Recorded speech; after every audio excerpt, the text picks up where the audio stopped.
Welcome back to the program. I just want to go ahead and let you know a little later on, we're going to have Beth Stringer and Sue Herpel, and they'll be talking about the 35th annual Bayou Lafourche Antique Shop and Sale. That's coming up on September 9th, 10th, and 11th.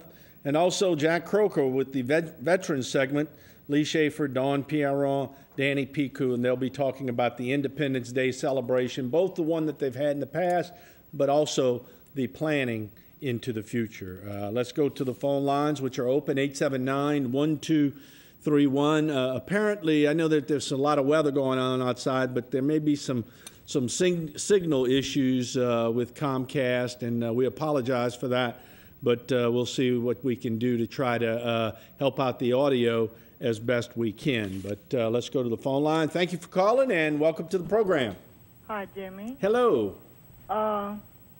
Because of the murder of this poor baby, okay, it calls to mind what I heard on the news a week or so ago about laws being made to stop sex offenders from using the social media website, right, and that the ACLU is trying to block this and actually going to court for against this.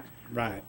I was wondering how in the world can this happen where they can take this law against this law, because it seems like when a sex offender offends, that a judge on probation can actually stop him from using websites to contact children. Right.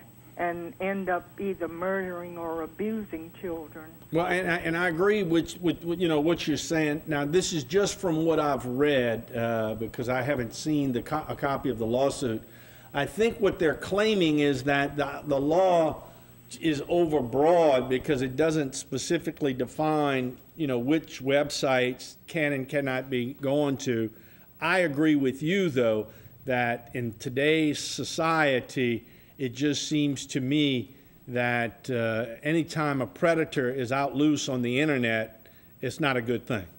That's too much of that going on today, yes. Jimmy. Yes. And these poor children are suffering, and it doesn't seem like there's a good law enough to protect children today. Right, I understand, and that's, you know, I think the laws are having trouble catching up with the technology, and but I agree with you. I think that there is some merit to the law, and I hope that it would withstand the constitutional challenge.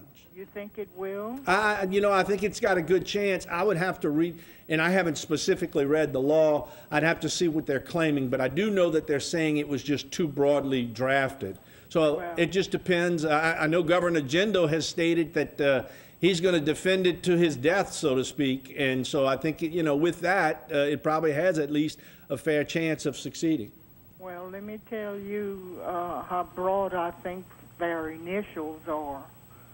ACLU supposedly stands for the American Liberation. American Civil Liberties. American Civil. Right. Mine is that the A stands for Al-Qaeda. Mm-hmm. The C stands for cells. The L stands for lived. The U stands in the United States.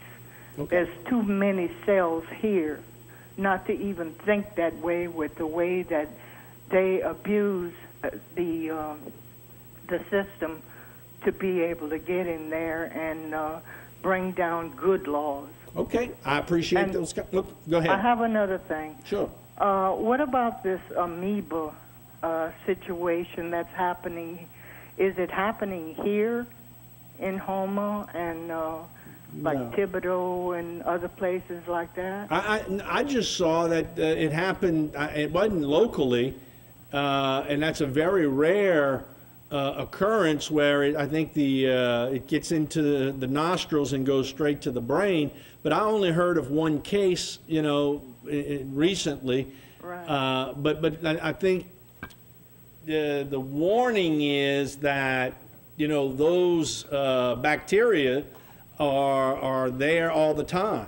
Is it caused from the heat that we have today? Well, it's caused by heat, but only in fresh water and in certain, I mean, when you don't have the circulation. I mean, there are a number of factors that cause it to settle within the sediments, and then when somebody, you know, jumps in, it stirs them up. But it hasn't, you know, it's a tragic thing if it occurs, but we're fortunate that it's not, it's a very rare occasion. Well, I think they better keep it up knowing about this stuff. Sure. Because I've never heard of it. No, right, I understand. It can do that. Right, I understand. Thank you. Right. Okay, I appreciate the call. Thanks for bringing up that comment as well, because that was a good comment, you know, on the news lately with the bacteria that unfortunately got in somebody's nostrils and went straight to the brain and caused their death. But it wasn't a local situation. Okay, let's go back to the phone lines. Thanks for calling. Welcome to Bayou Time. Hi there. Hello. Thank you. I'm just calling to let you know that nobody can hear you talk on the TV. Are you aware of that? Well, they did tell me that they were having some audio problems in certain areas, and I have noticed that my phone lines are not ringing as often as they do. So I am afraid that I might be talking to myself, but I think there are segments that might be able to hear me. Yeah. They're working on it. Hear you. Yeah, I know, but they're working on it. Okay, well, thank you. I just thought I'd let you know. Well, thank you. I appreciate that. Okay. All right, good. Well, I appreciate it. I kind of feel that, you know, I may be talking to myself in a way. But why don't we do this? Let's take a break and see if anything can be done, because I do see that the phone lines are kind of blank right now, and if we're having some technical problems. It's not here at HTV, I want people to know. It's something to do with the Comcast system right now, as far as I know. But we'll be right back. Don't go away.